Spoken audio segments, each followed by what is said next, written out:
Assalamualaikum semuanya. Apa kabar kalian? Semoga dalam keadaan sehat dan dilancarkan rezekinya oleh Allah. Amin ya robbal alamin. Dikisahkan suatu hari raja mendengar kabar bahwa Abu Nawas memiliki seekor keledai yang sangat pintar. Keledai itu dikatakan bisa menghitung, membaca, bahkan menjawab pertanyaan-pertanyaan sulit. Tertarik dengan cerita tersebut, raja memanggil Abu Nawas ke istana. "Abu Nawas, benarkah keledaimu sangat pintar?" tanya raja penasaran. "Benar sekali, Baginda," jawab Abu Nawas sambil tersenyum. "Keledai saya sangat pandai, bahkan dia bisa memecahkan teka-teki yang sulit." Raja semakin penasaran. "Kalau begitu, bawa keledaimu ke istana besok. Aku ingin mengujinya."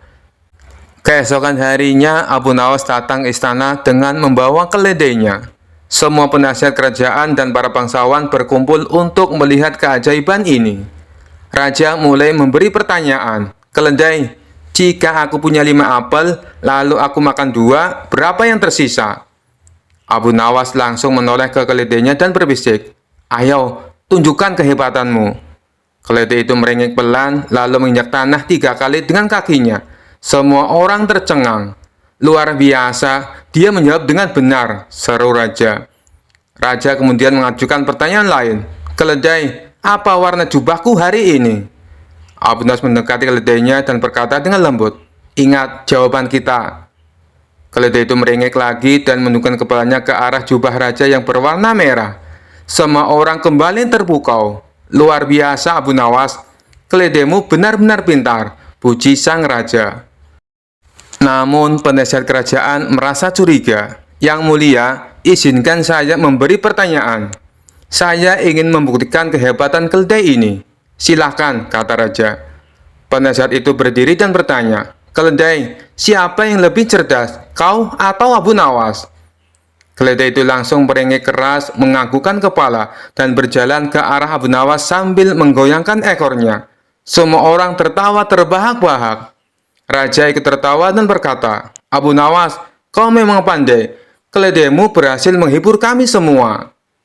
Abu Nawas hanya tersenyum dan berkata, "Keledai ini memang pintar, Baginda, karena dia tahu bagaimana menyenangkan hati orang-orang." Kisah selanjutnya. Kisah ini berawal ketika Baginda Raja baru pulang dari negeri seberang. Ia pun menceritakan pengalamannya selama tinggal di sana, termasuk mengenai seorang pengawal pribadi raja negeri seberang yang terkenal sakti. Si pengawal tersebut bisa muncul tiba-tiba tanpa diketahui dari mana ia datang. Mendengar cerita Baginda Raja, sang menteri pun merasa takjub. "Maksud Paduka, pengawal itu bisa muncul tiba-tiba?" tanya sang menteri merasa heran. "Benar, wahai menteriku, saat itu saya sedang duduk dengan raja negeri seberang. Tapi di samping kanan kirinya tak ada seorang pun pengawal. Lalu saya coba tanya kepadanya, 'Kenapa pengawalmu tidak mendampingi?' Dia malah tersenyum. Kemudian dia teriak memanggil pengawalnya. Tiba-tiba di hadapan kami sudah berdiri seorang pengawal, yang entah datangnya dari mana," kata Baginda Raja menjelaskan.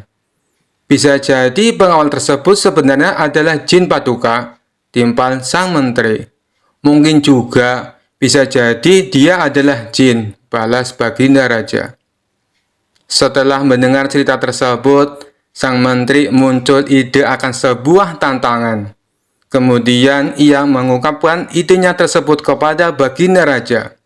"Paduka yang mulia, bukankah selama ini tantangan Paduka selalu berhasil dikalahkan Abu Nawas? Bagaimana kalau Abu Nawas ditantang seperti pengawal sakti itu?"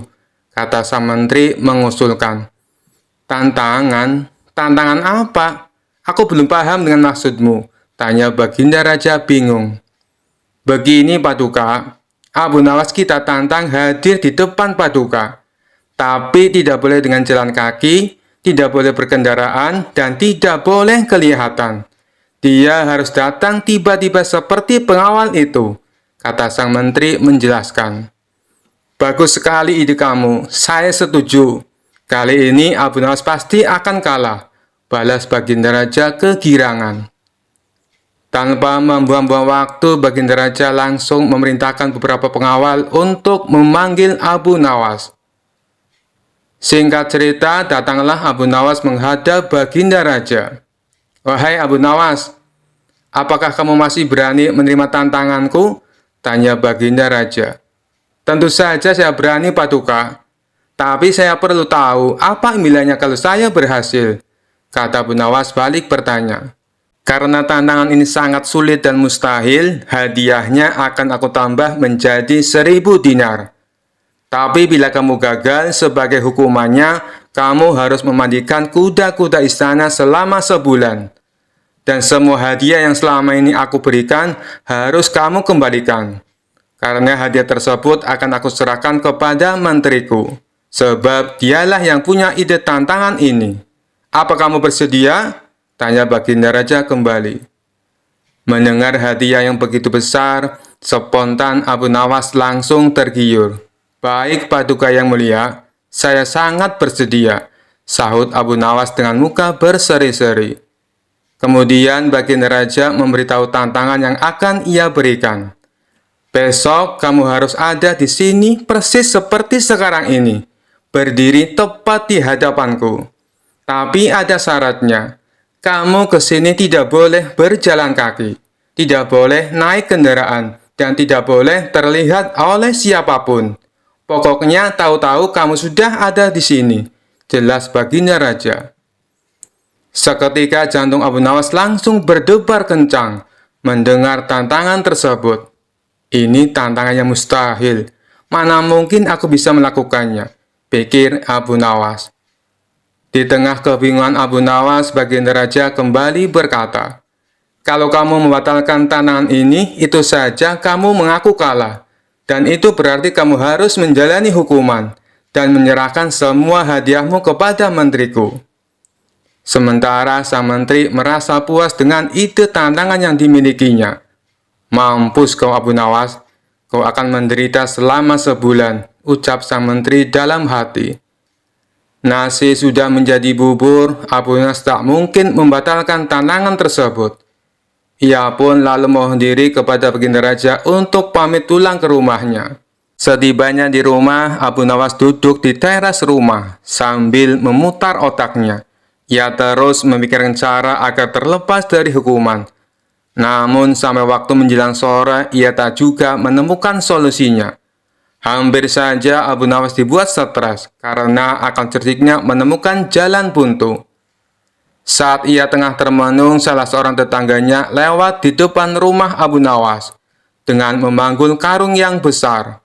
Iseng-iseng Abu Nawas bertanya kepadanya, "Wahai kawan, apa yang kau bawa itu?" Tetangganya menjawab, "Kambing Abu Nawas." "Kambing? Kenapa tidak dituntun saja? Itu akan meringankan pekerjaanmu," kata Abu Nawas menyarankan. "Saya sengaja Abu Nawas, biar orang-orang tidak tahu," balas tetangganya. Dari situlah akhirnya Abu Nawas menemukan solusi atas tantangan Baginda Raja. Kemudian Abu Nawas pergi menemui menteri yang punya ide tantangan tersebut. "Tuan Menteri, sepertinya besok saya akan dihukum. Tapi bolehkah saya minta tolong?" pinta Abu Nawas. "Minta tolong apa?" tanya sang menteri. "Besok ambillah karung yang ada di rumahku dan bawalah ke hadapan Baginda Raja," ucap Abu Nawas. "Apa isi karung itu?" tanya sang menteri kembali. "Isinya semua hadiah dari Baginda Raja. Selama ini aku kumpulkan di dalam karung tersebut. Bukankah nantinya juga akan jadi milikmu?" ujar Abu Nawas. "Oh, baiklah Abu Nawas, saya siap," balas sang menteri. Esok paginya sang menteri menuju rumah Abu Nawas. Sesampainya di sana, ia hanya menjumpai istrinya. "Mana Abu Nawas?" tanya sang menteri. "Abu Nawas sudah berangkat ke istana," jawab istri Abu Nawas. Kemudian istri Abu Nawas menunjukkan karung yang akan dibawa oleh Tuan Menteri. Dengan hati gembira, sang menteri memanggulkan tersebut sampai ke istana. Meskipun terik matahari sangat panas tak membuat sang menteri merasa letih, karena rasa letihnya terobati dengan hadiah yang akan ia dapatkan. Setelah sang menteri tiba di istana, ia pun segera menghadap Baginda Raja. "Apa yang kau bawa itu? Dan mana Abu Nawas?" tanya Baginda Raja. "Bukannya Abu Nawas sudah ke sini?" kata istrinya. "Ia sudah berangkat dari pagi, Paduka. Dan karung ini adalah semua hadiah yang Abu Nawas kumpulkan," jawab sang menteri. "Mana? Sampai saat ini Abu Nawas belum kelihatan." "Ya, sudahlah, kita tunggu saja. Sekarang buka ikatan tali karung itu. Aku ingin melihat isinya." Sang menteri pun langsung membuka ikatan tali karung tersebut. Ketika karung itu terbuka, tiba-tiba muncul Abu Nawas dari dalam karung. "Hamba sudah di sini, Paduka, seperti yang Paduka inginkan. Tidak berjalan kaki, tidak berkendaraan, dan tidak diketahui oleh siapapun," ucap Abu Nawas. Sontak Baginda Raja dan sang menteri terkejut dibuatnya. Baginda Raja pun langsung tertawa terpinggal-pinggal dengan tingkah Abu Nawas ini. "Kamu memang cerdik, Abu Nawas," puji Baginda Raja sambil terus tertawa. Sementara sang menteri yang punya ide tantangan ini malah mendapatkan sial. Ia bukan hanya gagal mendapatkan hadiah, tapi tanpa ia sadari, ia malah membantu Abu Nawas dalam menjalankan tantangannya. Kisah selanjutnya. Alkisah, datanglah segerombolan prajurit dari istana atas perintah Raja Harun al-Rasyid untuk menangkap Abu Nawas di kediamannya. Abu Nawas dikabarkan telah menghilang cukup lama entah kemana. Tidak ada satupun yang tahu keberadaannya saat itu, termasuk istrinya sendiri. Tiba-tiba ia muncul dari persembunyiannya itu dan pulang kembali ke rumah untuk menemui istrinya. "Suamiku, para prajurit kerajaan tadi pagi mencarimu." "Ya, istriku, ini urusan gawat. Aku baru saja menjual Sultan Harun al-Rasyid menjadi budak." "Apa? Raja kujadikan budak? Kenapa kau lakukan itu, suamiku?" "Supaya dia tahu, di negerinya ada praktek jual beli budak. Dan jadi budak itu sengsara." "Sebenarnya maksudmu baik, tapi Baginda pasti marah.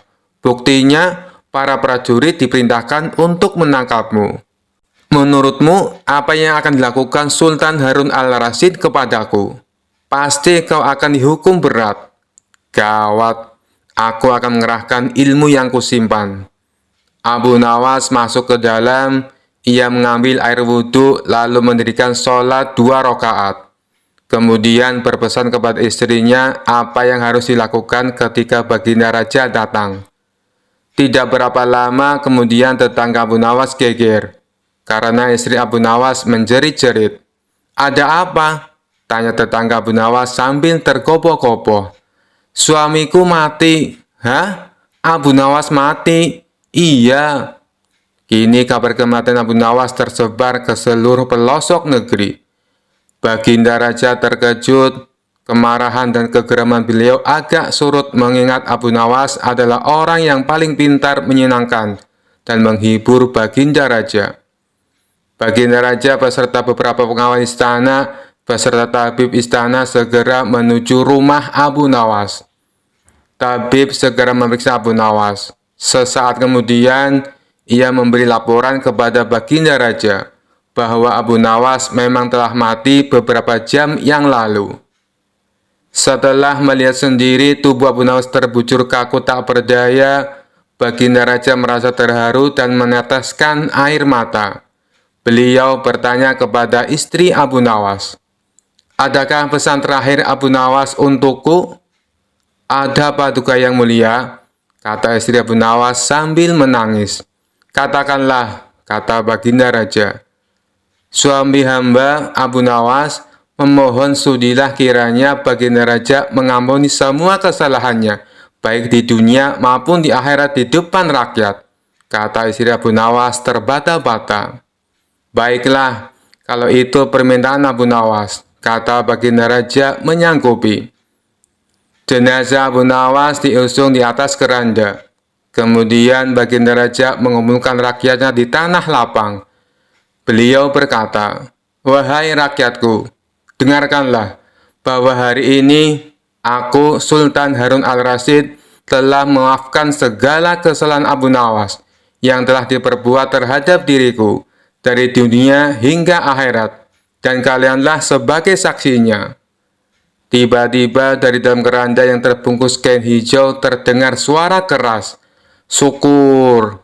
Seketika pengusung jenazah ketakutan, apalagi melihat Abu Nawas bangkit berdiri seperti mayat hidup. Seketika rakyat yang berkumpul lari tunggang langgang, bertubrukan, dan banyak yang jatuh terkilir. Abu Nawas sendiri segera berjalan ke hadapan Baginda Raja. Pakaiannya yang putih-putih bikin Baginda Raja keder juga. "Kau sebenarnya mayat hidup atau memang kau hidup lagi?" tanya Baginda Raja dengan gemetar. "Hamba masih hidup, tuanku. Hamba mengucapkan terima kasih yang tak terhingga atas pengampunan tuanku." "Jadi kau masih hidup?" "Ya Baginda, segar bugar. Buktinya, kini hamba merasa lapar dan ingin segera pulang." "Kurang ajar. Ilmu apa yang kau pakai, Abu Nawas?" "Ilmu dari Maha Guru Sufi, guru hamba yang sudah meninggal dunia. Ajarkan ilmu itu kepadaku." "Tidak mungkin, Baginda. Hanya guru hamba yang mampu melakukannya. Hamba tidak bisa mengajarkannya sendiri." "Dasar pelit!"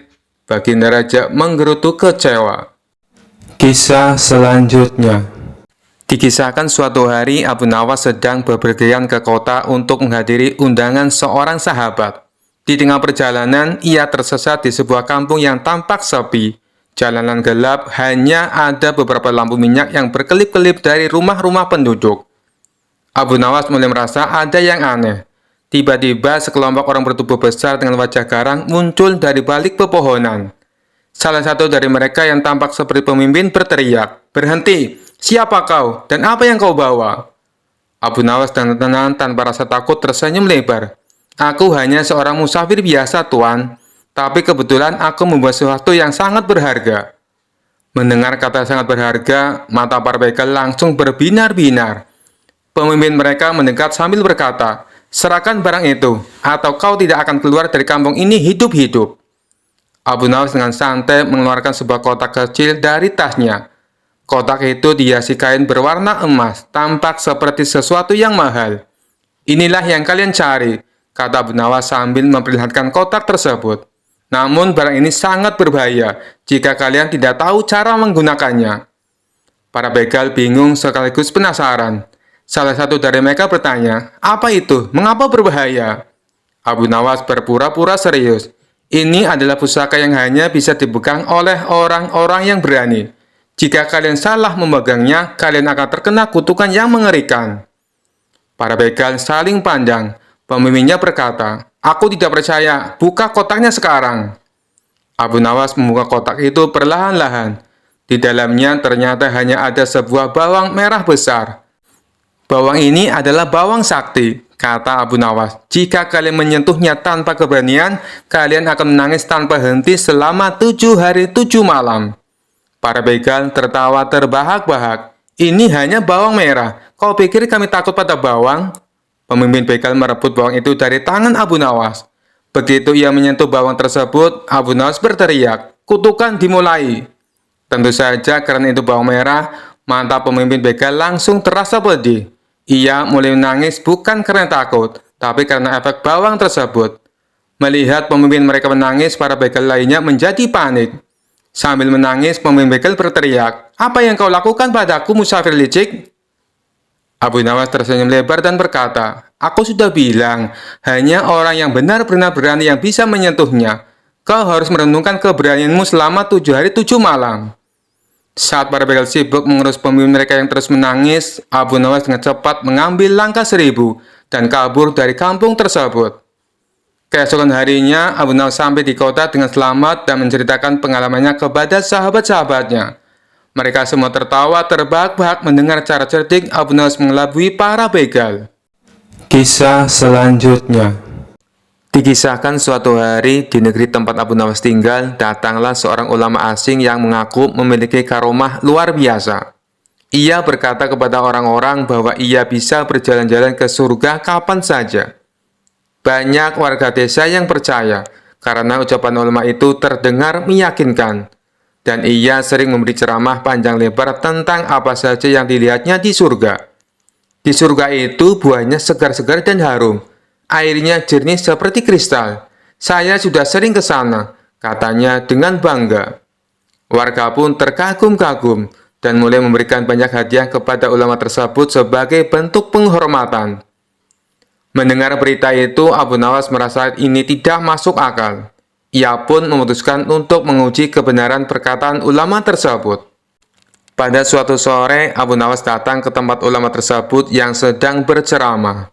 Setelah ulama selesai berbicara, Abu Nawas berdiri dan berkata, "Wahai Tuan Ulama, kami semua sangat kagum mendengar cerita-ceritamu tentang surga.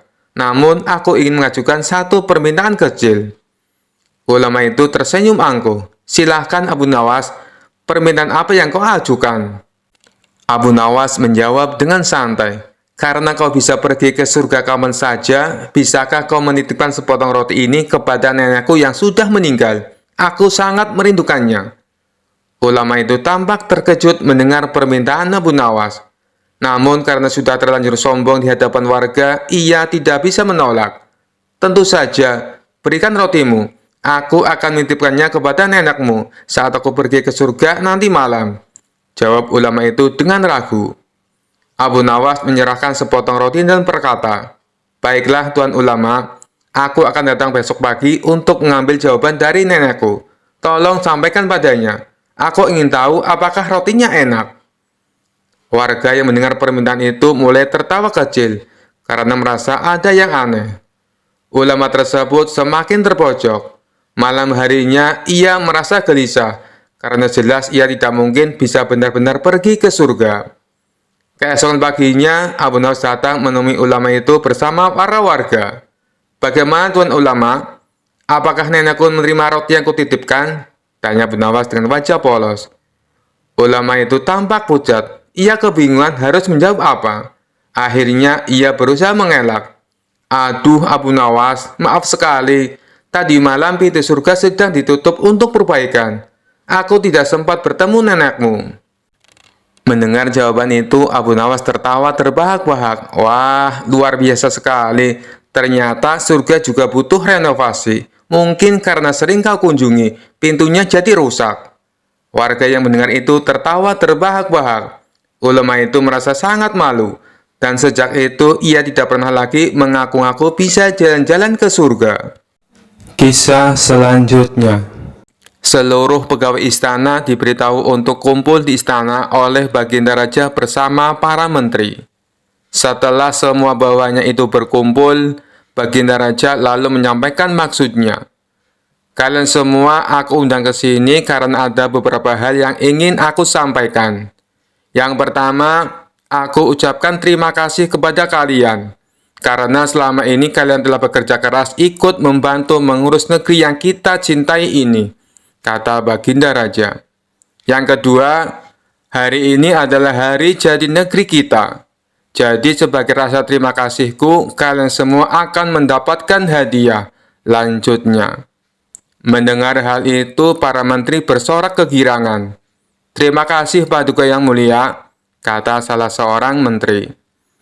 Di tengah suasana penuh kegembiraan, tiba-tiba salah satu menteri bertanya, "Paduka yang mulia, bukankah Abu Nawas juga sering membantu menangani masalah yang ada di dalam negeri kita? Dia juga sering menghibur Paduka yang mulia. Tapi kenapa dia tidak diundang?" Seketika Baginda Raja tersadar bahwa dirinya hampir saja melupakan seseorang yang sangat dikagumi akan kecerdikannya. "Terima kasih wahai menteriku, kau telah mengingatkanku," balas Baginda Raja. Kemudian ia memerintahkan beberapa pengawal segera memanggil Abu Nawas. Tidak berapa lama kemudian, datanglah Abu Nawas ke istana menghadap Baginda Raja. Sesaat Abu Nawas sempat terkejut, karena ia melihat tidak seperti biasanya. Seluruh menteri istana berkumpul tanpa ada satupun yang absen. "Ampun Paduka yang mulia, ada gerangan apa Paduka memanggil hamba? Sepertinya ada masalah yang serius," tanya Abu Nawas.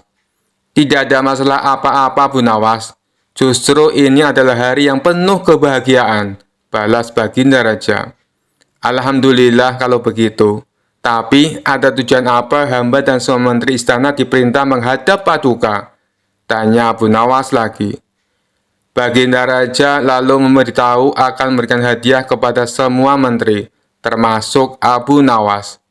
Hadiah yang akan dibagikan tersebut sebagai wujud terima kasih kepada orang-orang yang telah berjasa, ikut andil mengurus negeri dan rakyat. Kemudian Baginda Raja mengajak Abu Nawas dan semua menteri memasuki ruangan besar yang penuh perhiasan emas. Saat ini kuhadirkan kepada kalian sebuah kebebasan, sampai waktu yang telah aku tentukan. Silakan peganglah apa yang besar yang ada di dalam ruangan ini. Dan apa yang berhasil kalian pegang akan menjadi milik kalian, teriak Baginda Raja. Spontan para menteri berhamburan mencari sesuatu yang disenangi. Masing-masing berebut menyentuh perhiasan paling besar agar bisa menjadi miliknya. Sedangkan Abu Nawas sendiri hanya terdiam. Ia sama sekali tidak ikut memperebutkan hadiah. Abu Nawas tetap berdiri di samping Baginda Raja. Melihat hal itu, Baginda Raja menjadi heran. "Hai Abu Nawas, kenapa diam saja? Kau tidak butuh hadiah emas?" tanya Baginda Raja. Ditanya seperti itu, Abu Nawas justru cengengesan sambil terus menatap Baginda Raja. Tanpa diduga dari belakang, Abu Nawas memeluk Baginda Raja sangat erat. "Hai Abu Nawas, apa-apaan ini? Apa yang kau lakukan?" teriak Baginda Raja kesakitan. Baginda Raja berusaha berontak, namun Abu Nawas makin erat memeluknya, hingga tidak berdaya melakukan sesuatu. "Abu Nawas, kau sudah gila ya? Lepaskan aku!" teriak Baginda Raja lagi. Kali ini Baginda Raja berontak sekuat tenaga. Akhirnya Abu Nawas terpental jatuh. Ketika Abu Nawas hendak berdiri dan beranjak, Baginda Raja mengumumkan bahwa waktu yang ditentukan telah habis. Dari seluruh menteri terlihat masing-masing memegang beberapa perhiasan emas yang berhasil didapatkan. "Emas yang ada di tangan kalian sepenuhnya adalah milik kalian. Silakan dibawa pulang," kata Baginda Raja. Maka satu persatu menteri mohon diri pamit pulang. Begitu juga dengan Abu Nawas. Ia mohon pamit kepada Baginda Raja. "Tunggu Abu Nawas, jangan pulang dulu. Aku masih ada urusan dengan kau," ucap Baginda Raja. Baginda Raja lalu menanyakan kepada Abu Nawas perihal tingkah anehnya yang tiba-tiba memeluk dirinya. "Maaf Paduka yang mulia, semua menteri Paduka adalah orang-orang bodoh. Mereka lebih memilih beberapa harta Paduka. Padahal jika mereka memilih Paduka, niscaya mereka akan memiliki semua harta itu," ucap Abu Nawas. "Aku melihat semua harta Paduka sangat aku sukai. Hingga rasanya sayang sekali jika aku hanya memilih salah satunya. Maka aku memeluk Paduka yang mulia, agar Paduka menjadi milikku, dan aku bisa memiliki semuanya," imbuhnya menjelaskan. "Maksudmu bagaimana Abu Nawas?" tanya Baginda Raja kebingungan.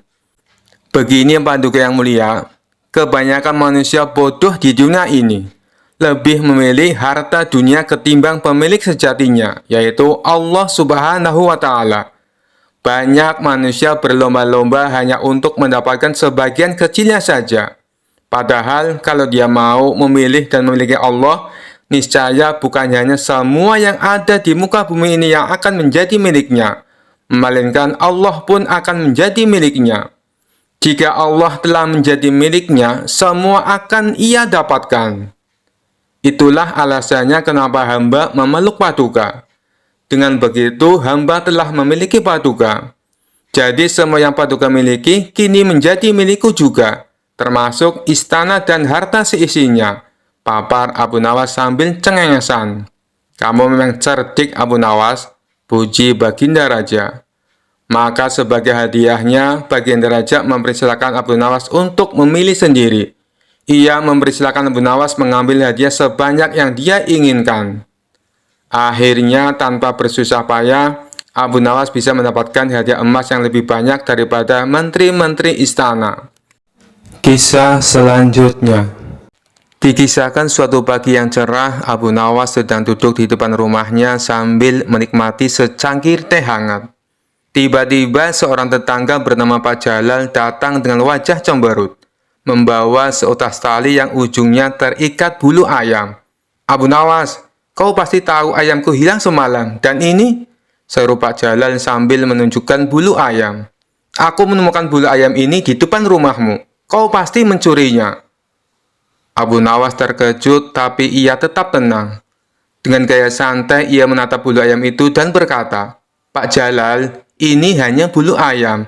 Mana buktinya kalau aku yang mencuri ayammu?" "Jangan pura-pura, Abu Nawas. Kau pasti pelakunya," bentak Pak Jalal. "Baiklah," kata Abu Nawas sambil tersenyum. "Kalau begitu, mari kita pergi ke hakim untuk menyelesaikan masalah ini." Mereka pun pergi ke rumah hakim. Di sana Pak Jalal menjelaskan bahwa ia menemukan bulu ayam di depan rumah Abu Nawas dan menuduh Abu Nawas sebagai pencurinya.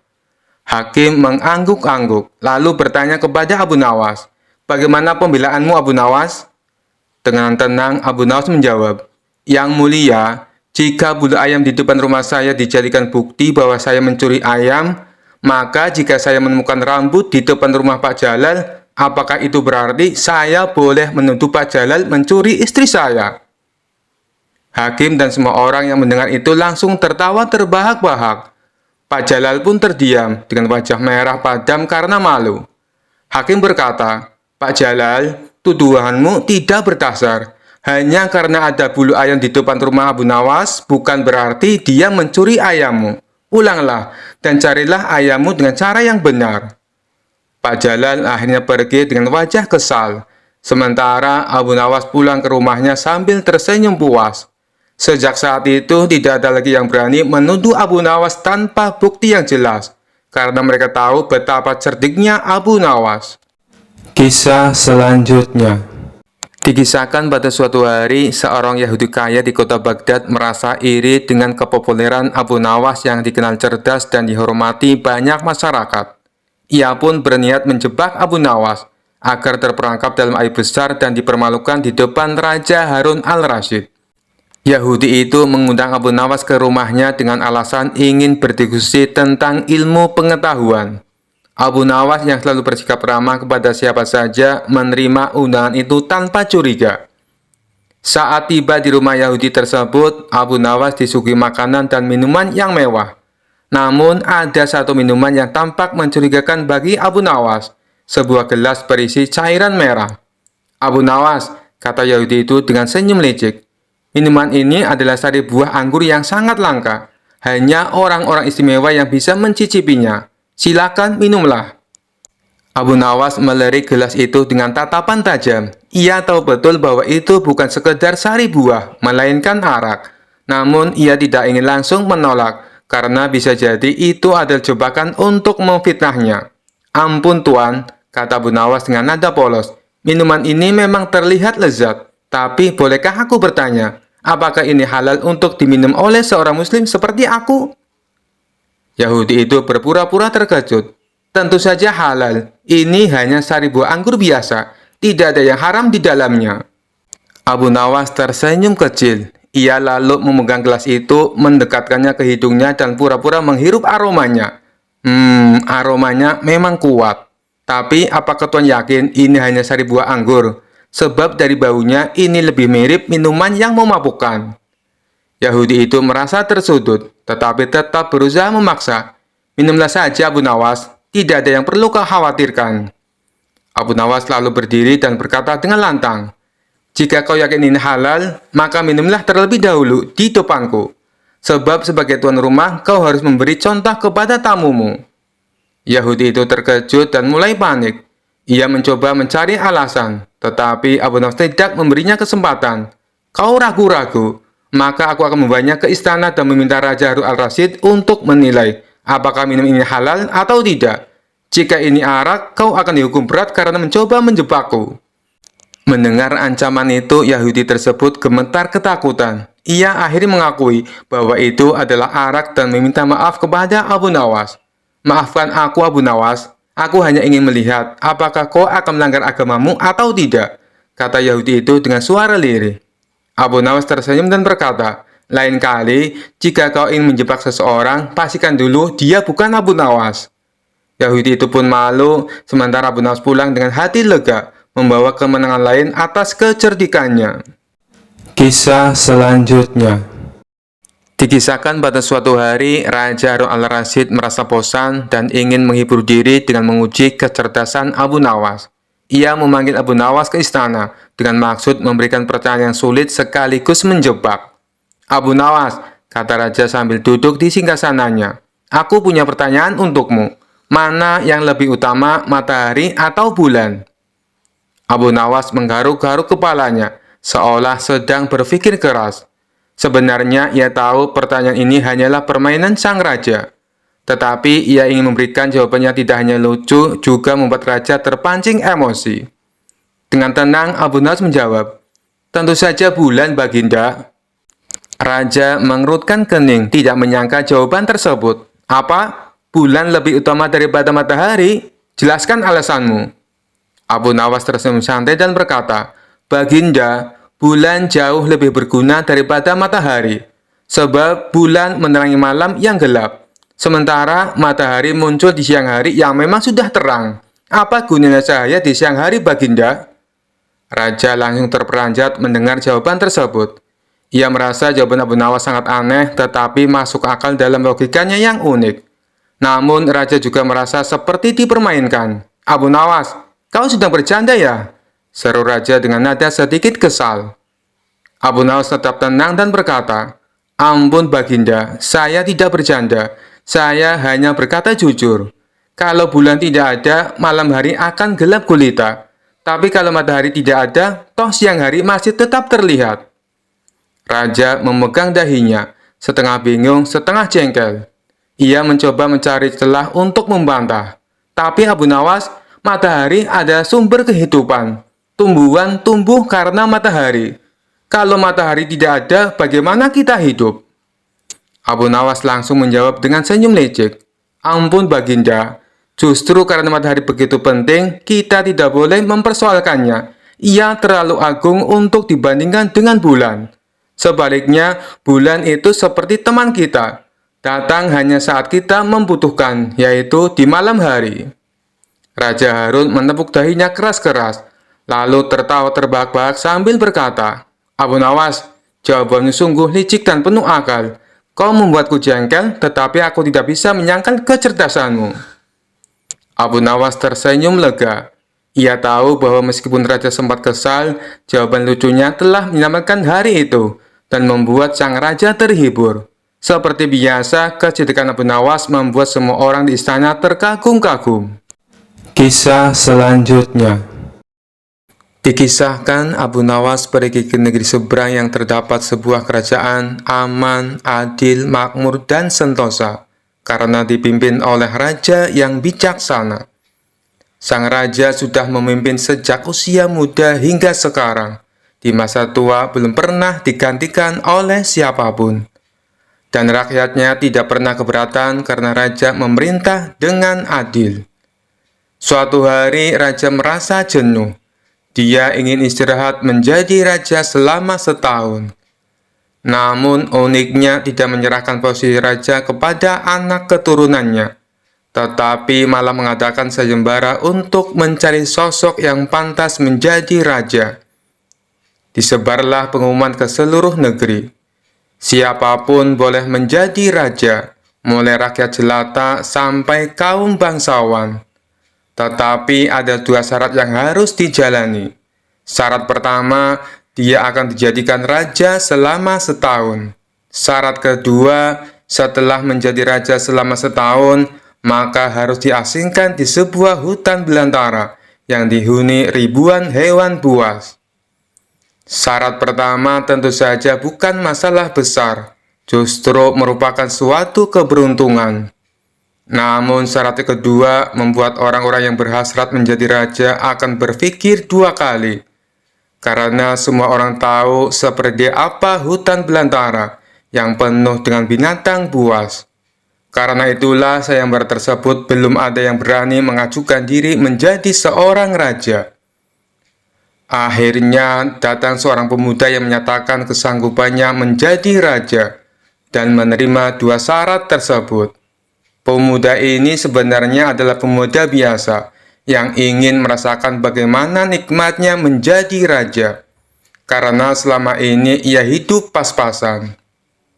Diangkatlah dia menjadi raja, dan mulai saat itu mendapat pelayanan layaknya seorang raja. Harta berlimpah, wanita cantik, makan dan minuman enak, serta fasilitas istimewa lainnya. Tapi sayang, ternyata ketakutannya akan kematian membuatnya tidak bisa menikmati semua itu. 3 bulan pertama, dia mulai gelisah, karena umurnya tinggal 9 bulan lagi. 3 bulan kedua, ia makin tidak tenang makan, tidur pun tidak nyenyak.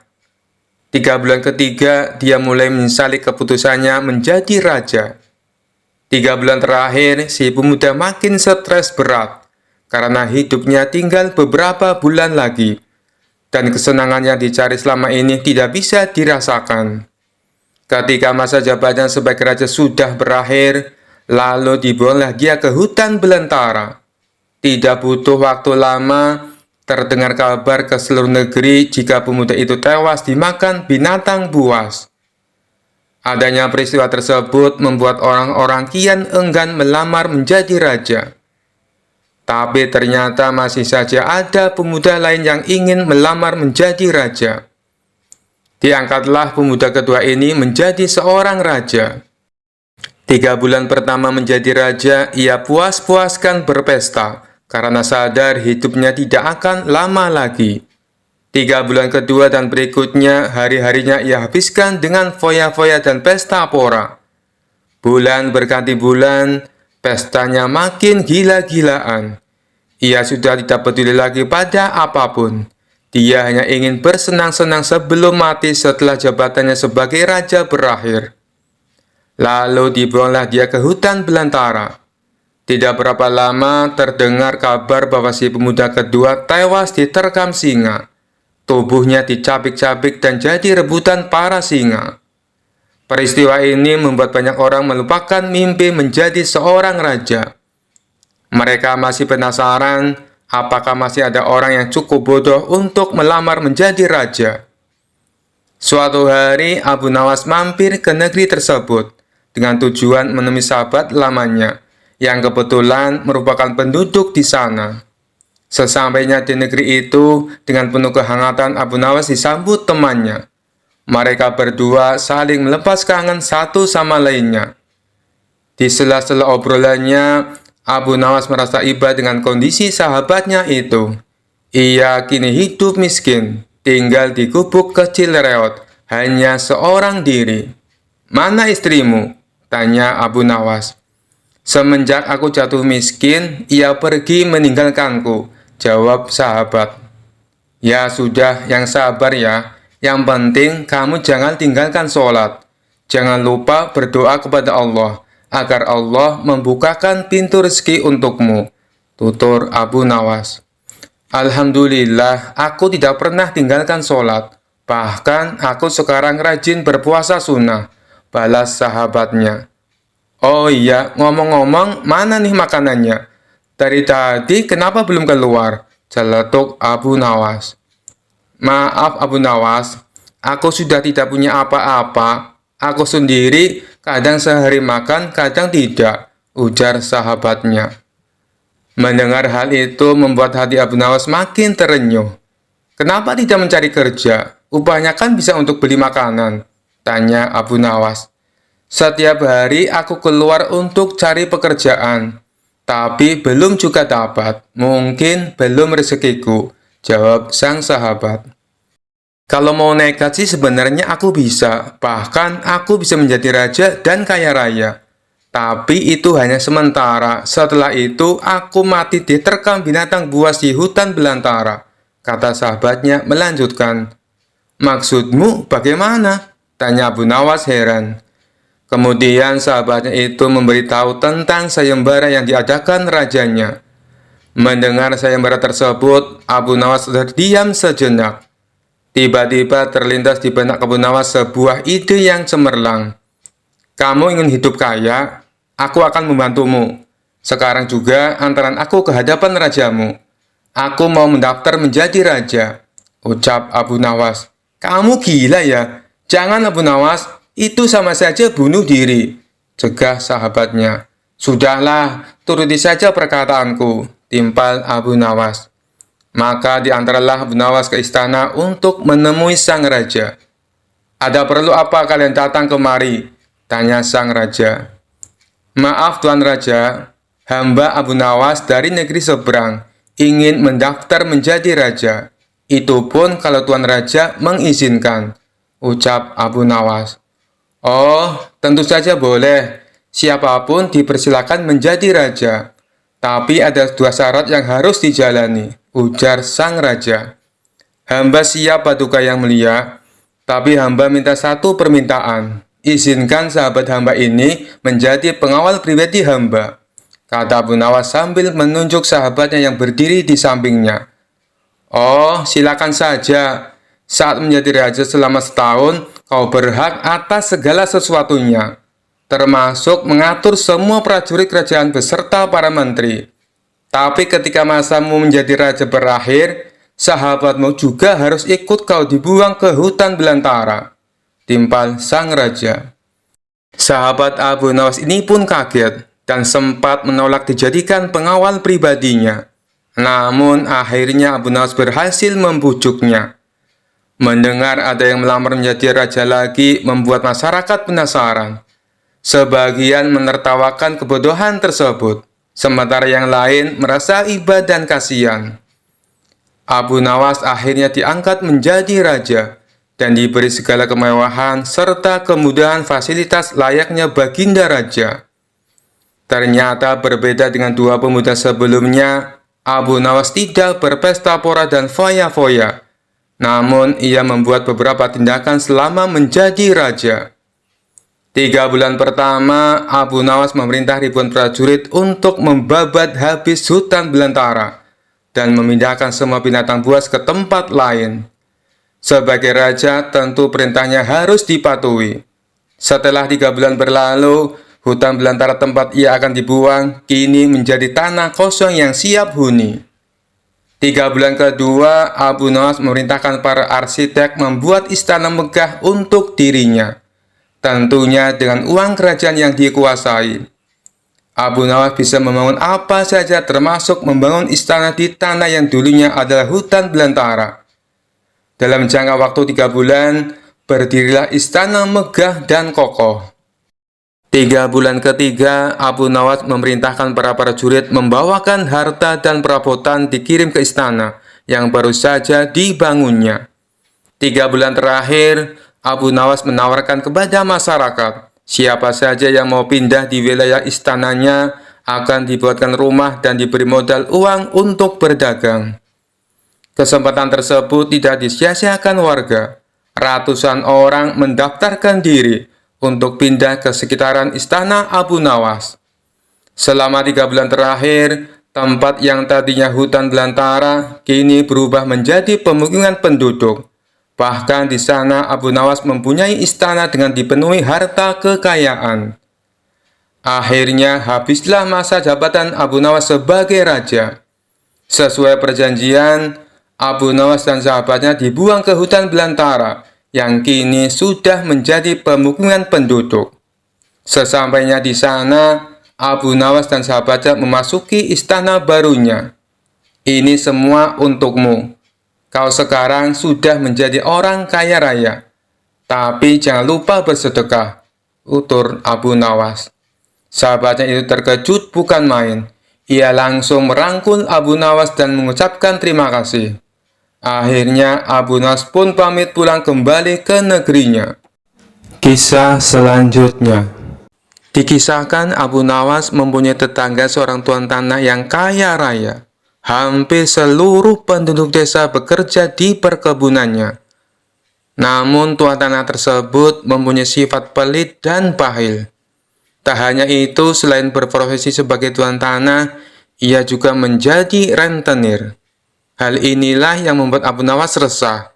Selaku ulama sufi, ia ingin membuat tetangganya itu bertobat atas perbuatannya. Setelah merenung agak lama, akhirnya Abu Nawas menemukan ide yang cemerlang. Pada esok harinya, Abu Nawas menemui kawan-kawannya yang lagi tongkrongan di warung. "Tadi malam aku mimpi dapat wangsit yang tidak bisa aku tolak," ucap Abu Nawas membuka percakapan. Salah satu kawan Abu Nawas bertanya, "Apa isi wangsit dalam mimpimu?"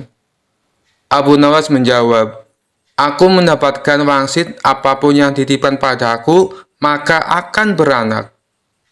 "Maksudnya bagaimana wahai Abu Nawas?" tanya mereka bingung. "Kalau kalian menitipkan padaku satu ayam, maka dalam beberapa hari ayamnya akan beranak, dan ayam kalian akan menjadi bertambah. Begitu pula bila kalian menitipkan uang atau aku meminjam uang, maka beberapa hari kemudian uang kalian akan beranak, dan tentunya uang kalian akan bertambah," jelas Abu Nawas.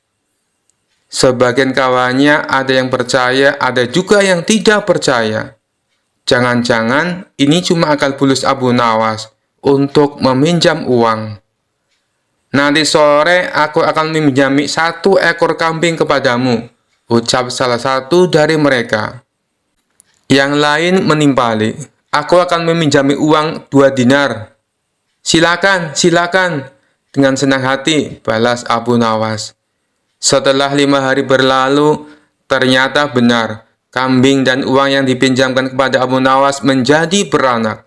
Yang meminjami 1 ekor kambing, dikembalikan Abu Nawas menjadi 3 ekor kambing. Yang meminjami uang 2 dinar, dikembalikan oleh Abu Nawas menjadi 5 dinar.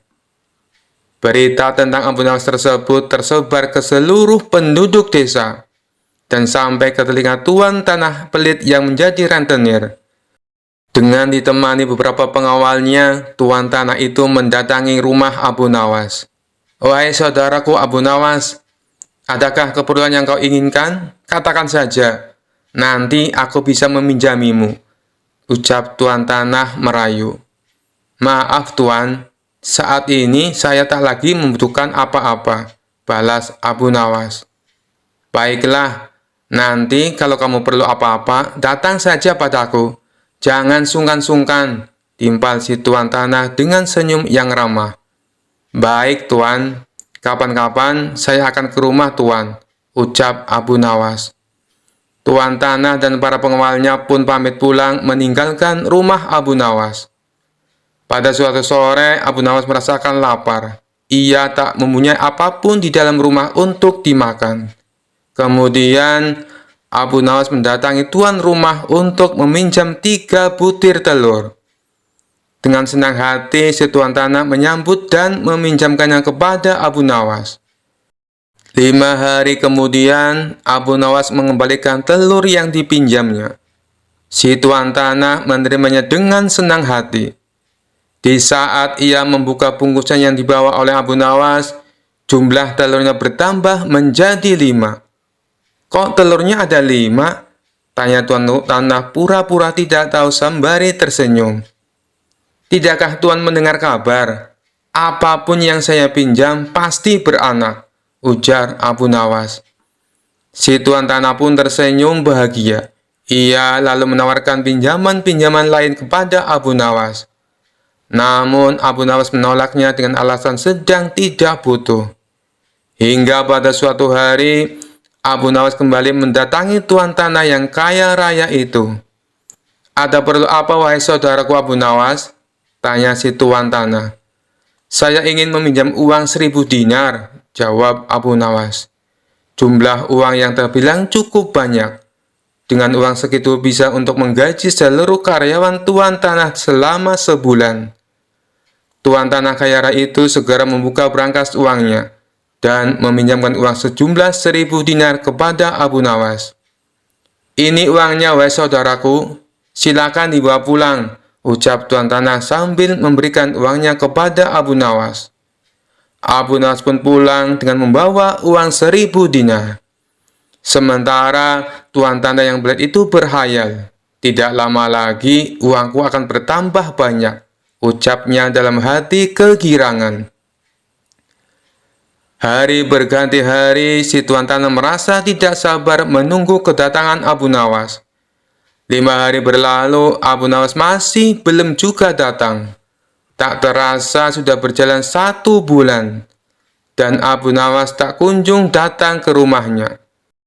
Karena tidak sabar, si tuan tanah mendatangi Abu Nawas dengan didampingi pengawalnya. "Wahai Abu Nawas, sudah sebulan aku menantimu, tapi kamu malah tidak datang," kata si tuan tanah. "Oh iya tuan, maafkan saya. Sebenarnya saya akan ke rumah tuan, namun saya sangat sibuk. Tapi berhubung tuan sudah ada di rumah saya, sekalian saja ada yang mau saya bicarakan," kata Abu Nawas beralasan. "Tidak apa-apa wahai saudaraku, silakan, apa yang mau kau bicarakan?" balas si tuan tanah. "Begini tuan," Abu Nawas mencoba menjelaskan. "Uang yang tuan titipkan padaku 3 hari kemudian mati. Boro-boro bisa beranak, yang ada malah mati tak tersisa." "Apa maksudmu wahai Abu Nawas?" tanya tuan tanah penuh emosi. "Kamu mau mempermainkan aku ya?" sambungnya. "Tidak tuanku, tapi memang begitulah kenyataannya," balas Abu Nawas. Tak terima dengan hal itu, si tuan tanah lalu melaporkan Abu Nawas ke pengadilan. Ia menuntut Abu Nawas agar dihukum pancung karena telah menipu dirinya dengan jumlah uang yang sangat besar. Saat keduanya dihadapkan kepada hakim, si tuan tanah berkata, "Wahai hakim yang mulia, Abu Nawas telah menipuku. Katanya uang yang aku titipkan kepadanya bisa beranak. Tapi kenyataannya ia menipuku dan tidak sepeser pun mengembalikan uangnya padaku. Saya minta supaya Abu Nawas dihukum pancung." Setelah mendengar kesaksian dari tuan tanah, sang hakim bertanya kepada Abu Nawas, "Benarkah seperti itu wahai Abu Nawas?" Abu Nawas pun menjawab, "Wahai hakim yang mulia, saya sama sekali tidak menipu dia." "Lalu kenapa kamu tidak mengembalikan uangnya?" tanya hakim.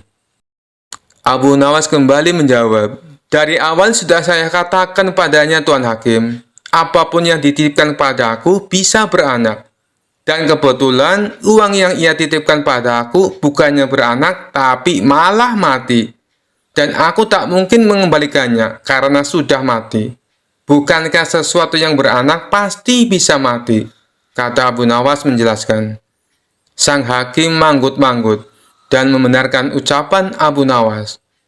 Memang segala sesuatu yang beranak cepat atau lambat pasti akan mati. Dengan ini, Abu Nawas dibebaskan dari segala tuduhan dan tidak diwajibkan untuk mengganti rugi. Mendengar keputusan itu, si tuan hakim tanah langsung jatuh pingsan. Ia telah tertipu oleh wataknya sendiri sebagai orang yang gigih dan berprofesi sebagai rentenir. Kisah selanjutnya. Dikisahkan di sebuah desa ada ulama yang dikenal sering mengelola kuburan keramat. Dia mengklaim bahwa kuburan tersebut memiliki berkah luar biasa, sehingga siapapun yang datang berziarah harus memberikan sedekah untuk mendapatkan berkah. Banyak orang percaya, sehingga ulama tersebut mendapatkan banyak uang dari sedekah para peziarah. Abu Nawas yang sering mendengar cerita ini merasa ada sesuatu yang tidak beres. Dia memutuskan untuk menyelidiki lebih jauh. Dengan pakaian lusuh dan wajah serius, Abu Nawas menyamar sebagai seorang peziarah miskin yang ingin mendapatkan berkah dari kuburan tersebut. Abu Nawas mendekati ulama itu dengan wajah memelas. "Pak Kiai, saya dengar kuburan ini penuh berkah. Apakah benar?" tanya Abu Nawas dengan nada penuh harap. Ulama itu tersenyum lebar. "Benar sekali anakku. Berdoa di sini bisa membawa rezeki, menyembuhkan penyakit, dan menghapus dosa. Tapi untuk mendapatkan keberkahan itu, kamu harus memberikan sedekah seikhlasnya." Abu Nawas mengangguk, "Tapi saya tidak punya uang, Pak Kiai. Apakah saya tetap bisa berdoa di sini?" Ulama itu mengerutkan dahi. Kalau begitu doamu mungkin tidak sekuat mereka yang bersedekah. Tapi cobalah saja. Abu Nawas pura-pura bersedih. Pak Kiai, bolehkah saya menginap di sini semalam? Saya ingin berdoa hingga mendapatkan petunjuk. Ulama itu berpikir sebentar lalu mengizinkan. Baiklah, tapi jangan membuat masalah di sini. Malam itu Abu Nawas mulai menjalankan rencananya. Dia diam-diam menggali lubang di belakang kuburan dan memasukkan suara-suara aneh dari dalam lubang tersebut. Dia juga membuat bayangan menyeramkan dengan obor dan kain. Ketika pagi tiba, para peziarah mulai berdatangan. Tiba-tiba suara gemuruh terdengar dari kuburan keramat itu. Berhenti memberikan uang, berikan hanya doa yang tulus. Para peziarah ketakutan. Astagfirullah, kuburan ini benar-benar berbicara. Ulama itu panik. Tidak mungkin, kuburan tidak berbicara. Tapi suara itu terus terdengar. Berhenti memanfaatkan nama kuburan untuk bisnis. Orang-orang mulai memandang ulama itu dengan curiga. Pak Kiai, apa maksud suara ini? Apakah Anda telah memanfaatkan kami selama ini? Ulama itu gugup dan mencoba membantah. Tetapi Abu Nawas keluar dari tempat persembunyiannya. Wahai semua orang, suara itu adalah peringatan. Jangan mudah percaya pada orang yang memanfaatkan iman kalian untuk kepentingan pribadi. Ulama itu akhirnya mengakui perbuatannya karena tekanan dari para peziarah. Mereka marah dan meminta kembali uang sedekah mereka. Sementara itu, Abu Nawas tertawa kecil sambil pergi dari tempat itu. Sejak saat itu, kuburan keramat tersebut tidak lagi dijadikan alat bisnis. Abu Nawas kembali menjadi pahlawan desa itu dengan kecerdasannya. Sekian dulu perjumpaan kita kali ini. Sampai bertemu lagi di kisah-kisah selanjutnya. Terima kasih yang sudah subscribe dan setia menonton channel ini. Wassalamualaikum warahmatullahi wabarakatuh.